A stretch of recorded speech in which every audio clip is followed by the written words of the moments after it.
Multiplier या investment multiplier.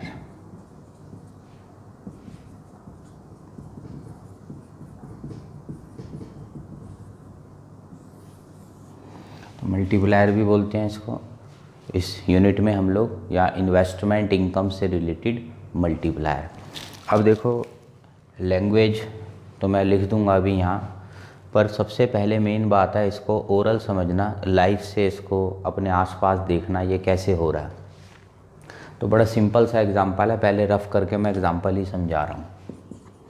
तो rough करके साथ साथ बार बार कहता हूँ मैं, नोट करते रहा करो, चाहे मैं रफ़ बोल रहा हूँ चाहे जो चीज़ ओरल वैसी बोल रहा हूँ, वो नोट ज़रूर करनी है। बस एक नोट तुम भी डाल देना रफ़ करके, कि पेपर में ऐसे नहीं लिखना, पेपर में तो ऑफिशियल लैंग्वेज ये समझने के लिए होता है। मान लो दो बंदे हैं ए बी, इसने, या 4 ले लेते हैं हम, इसने इसको एक 100 का नोट दिया और मान लो पेन खरीदा। इसने ये नोट इसको दिया, मान लो पेंसिल खरीदी। इसने पेन खरीदा, इसने पेंसिल खरीदी। इसने उस 100 का नोट इसको दिया, मान लो इसने बुक्स खरीदी। इसने इससे मान लो कोई और चीज़ खरीदी, सर्विस खरीदी, खाना खरीदा, कुछ भी खरीदा। तो ये तो सिर्फ एक 4 मैंने बड़े सिंपल एग्जांपल बताए हैं। तो देश में तो हज़ारों लोग खरीद रहे हैं इधर से उधर सामान। अब देखो नोट सिर्फ एक ही था 100 का, मैंने एक सिंपल एग्जांपल लिया, एक नोट 100 का इधर उधर घूम रहा है।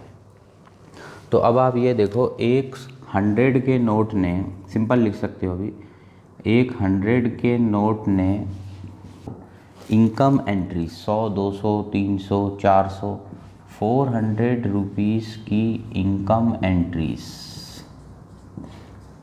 करवा दी।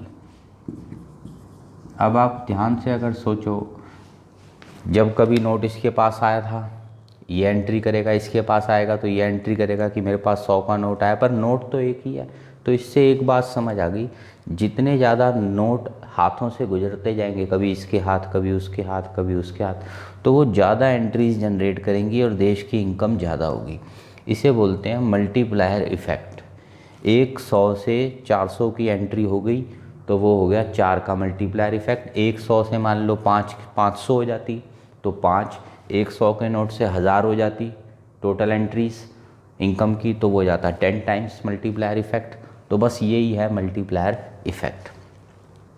तो इसको अब मैं एक थोड़ा और जो हमारा ऑफिशियल एनसीईआरटी का एग्जांपल है उससे समझाता हूँ। अच्छा, उससे पहले एक चीज़ और बता दूँ, अगर कोई बंदा यहाँ पे गुल्लक में अपनी लॉक कर लेता पैसे को, तो देखो गड़बड़ हो जाती। मान लो इसने तो इससे 100 का सामान खरीदा, इसने इससे 20% अपने गुल्लक में लॉक कर लिए, 100 में से 20% लॉक कर लिया, यानी 80% का पेंसिल खरीदी 80, तो इसकी इनकम कम हो जाती 80। फिर ये भी मान लो गुल्लक बना लेता 20% की, तो इस ये आगे खर्च करता उससे और कम, ये भी गुल्लक बना लेता और कम। तो यानी जितनी गुल्लकें बनाते रहोगे उतना मल्टीप्लायर इफ़ेक्ट फिर कम हो जाएगा, क्योंकि वो एंट्रीज कम होंगी। घर पे पड़ा हुआ गुल्लक में पैसा लॉक हो जाता है, वो किसी की एंट्री नहीं बनता। ये मैंने सिंपल हिंदी में सारा मल्टीप्लायर समझा दिया। अब आजकल के टाइम में तो देखो मल्टीप्लायर बहुत ही कम हो रखा है, कोरोना का डर सबको हो रखा है। एक तो पहली पैसा नहीं आ रहा, और अगर आता भी है तो लोग गुल्लक में डाल लेते हैं कि पता नहीं कल क्या होगा। तो ऐसे टाइमों पे ये मल्टीप्लायर बहुत कम हो जाते हैं फिर। तो ये तो हुआ ओरल रफ टाइप, मैंने एक एग्जांपल बता दिया। अब ऑफिशियल लैंग्वेज देख, तो सबसे पहले तो लिखनी होती है इसकी डेफिनेशन, पर डेफिनेशन बहुत सिंपल है। पहले जब मैं फॉर्मूला करवा देता हूँ इसका एक एग्जांपल के साथ, फिर आपको डेफिनेशन लिखने में कोई प्रॉब्लम नहीं आएगी। तो एक टेबल समझना पहले ज़रूरी है।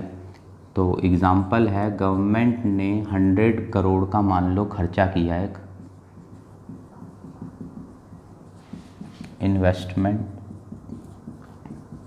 100 करोड़ ऑन मेट्रो स्टेशन। एक नया मेट्रो स्टेशन बनाया, कोई काम कराया, कोई पुल बनाया, ब्रिज बनाया, कुछ भी 100 करोड़ का किया। तो फर्स्ट लेवल पे किसी की जेब में ये पैसा आया होगा, उसकी इनकम बड़ी होगी। तो अगर गवर्नमेंट की जेब से 100 करोड़ निकला है तो लेबर को मिला होगा, सीमेंट बेचने वालों को मिला होगा, किसी ने लोहा बेचा होगा, किसी ने उसकी डिज़ाइनिंग करी होगी, आर्किटेक्ट होगा, इंजीनियर होगा। तो किसी की जेब से निकलता है पैसा तो किसी की जेब में आता है। यानी जो बंदा बोल रहा है खर्च हो गया, उसी को सामने वाला बोल रहा है मैंने कमा लिया। तो ये बात भी साइड में आप इम्पोर्टेंट करके लिख सकते हो, किसी का खर्चा वही किसी की कमाई बनेगी। इसको प्रिंसिपल भी बोलते हैं इस टॉपिक का। Expenditure of one person will become income of other person. तो 100 करोड़ सरकार का खर्च हुआ, labour, engineer, contractor, raw material बेचने वाले, उनके रजिस्टर में आ गए 100 करोड़। अब मान लो हमने आदत मानी है लोगों की कि वो सेव करते हैं 20%, तो मार्जिनल प्रोपेंसिटी टू कंज्यूम हम मान लेते हैं 20%। फुल फॉर्म पता है तो ठीक है, MPS लिख लो, नहीं पता तो फिर साइड में फुल फॉर्म लिख लो। मार्जिनल प्रोपेंसिटी टू कंज्यूम पुराने टॉपिक्स में कर रखा है, कोई भी जना इस वीडियो को बीच में ना देखे, स्टार्टिंग के सीक्वेंस 1 2 3 4 हमेशा ऐसे ही देखना है, क्योंकि शॉर्ट फॉर्म्स आएंगी फिर कंफ्यूज हो जाओगे। तो उसने लॉक कर लिया 20 करोड़, यानी सेविंग्स इसे हम बोल सकते हैं, इंक्रीज इन सेविंग्स हो गई 20 करोड़, इंक्रीज इन सेविंग्स। अब MPC marginal propensity to consume हमने माना है 80%, मतलब खर्चे बढ़ेंगे, इंक्रीज इन कंजम्पशन। तो 20 करोड़ तो लोगों ने लॉक कर लिए घर की गुल्लक में, 80 करोड़ खर्च कर दिए। अब इन्होंने कहाँ खर्च किए होंगे, फिर वही एग्जाम्पल, किसी ने पेन, किसी ने फ़ैन, किसी ने टेबल, किसी ने कार, जिससे ख़रीदा होगा इन्होंने ये सामान। अब वो लोग खुश हो गए होंगे कि भाई हमारे पास तो पैसा आया। सेकंड लेवल 80 करोड़, किसी के रजिस्टर में इनकम एंट्री होगी। सिंपल ये वर्ड्स भी लिख सकते हो, इम्पॉर्टेंट टॉपिक है, इसलिए ये नहीं बस रट के चले गए, लॉजिक समझना है। हाई ऑर्डर क्वेश्चन भी इसमें से बनेंगे अभी आगे। इनकम एंट्री होना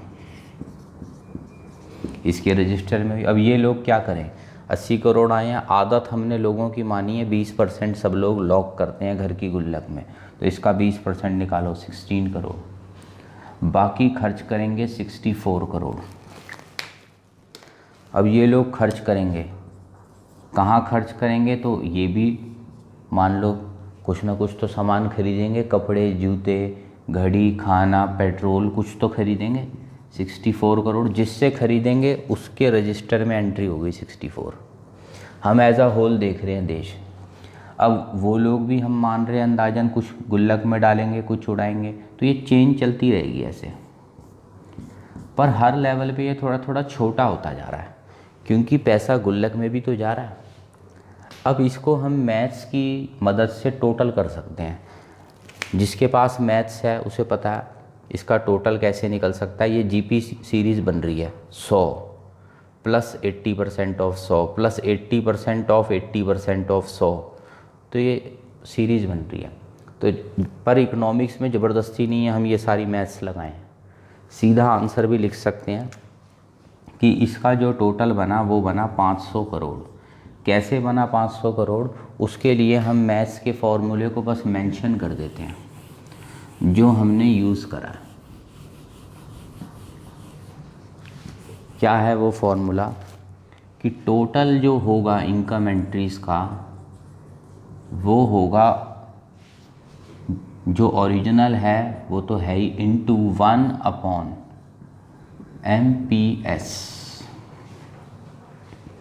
यानी ये होगा 100 इंटू 1/MPS है 20%, यानी 0.2, ये आ गया 5 इंटू 100 500। या अब मैं ऐसे बोल सकता हूँ मल्टीप्लायर इफ़ेक्ट जो आएगा वो आएगा 5, क्योंकि 100 तो ओरिजिनल था, 100 से हो गया 500, तो वो आ गया 5 टाइम्स का मल्टीपल इफ़ेक्ट, यानी टोटल इनकम आ गई 500।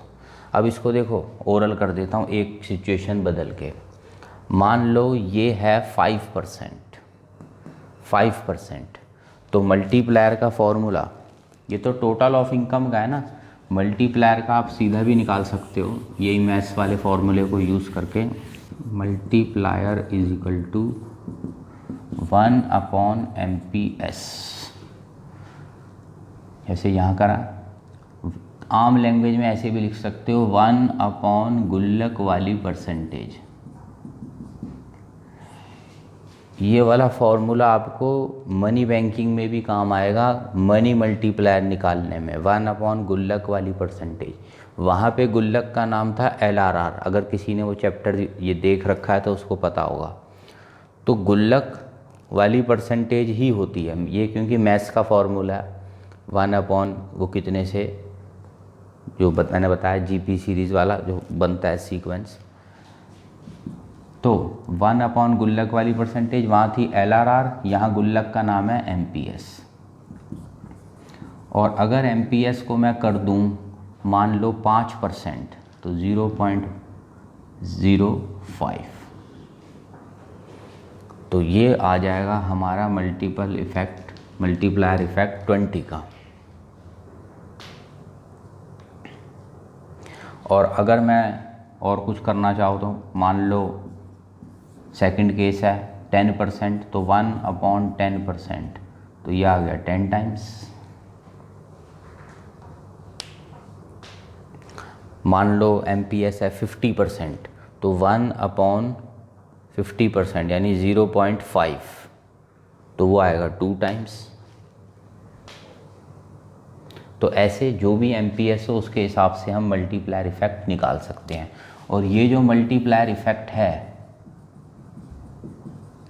इसको अगर ओरिजिनल जो हमने खर्च किया उससे मल्टीप्लाई कर दो तो टोटल इनकम का इफेक्ट आ जाएगा 500।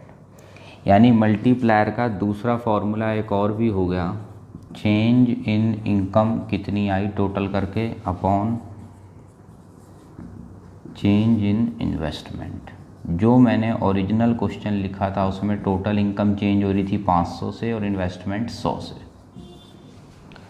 तो 2 फॉर्मूले हमारे मल्टीप्लायर के हो गए। ये तो GP सीरीज से डिराइव हुआ है 1/MPS वाला, और ये इकोनॉमिक्स का हो गया कि इनकम एंट्रीज कितनी हुई अपॉन इनिशियल इन्वेस्टमेंट कितने से बढ़ाई थी। तो 5 ही आना है। ये बीच में मैंने 1-2 एक्स्ट्रा MPS के केसेस लेके आपको बताया था। अब कुल मिला के पेपर में हम क्या लिखें, ऑफिशियल लैंग्वेज क्या हो, ये तो रफ वर्क करके मैंने सारा बता दिया। तो बड़ी सिंपल सी डेफिनेशन है, जैसे मैंने बताया था स्टार्ट हमेशा डेफिनेशन से करना है। तो definition, it is the ratio of change in income is to change in investment. होगी सिंपल सी डेफिनेशन।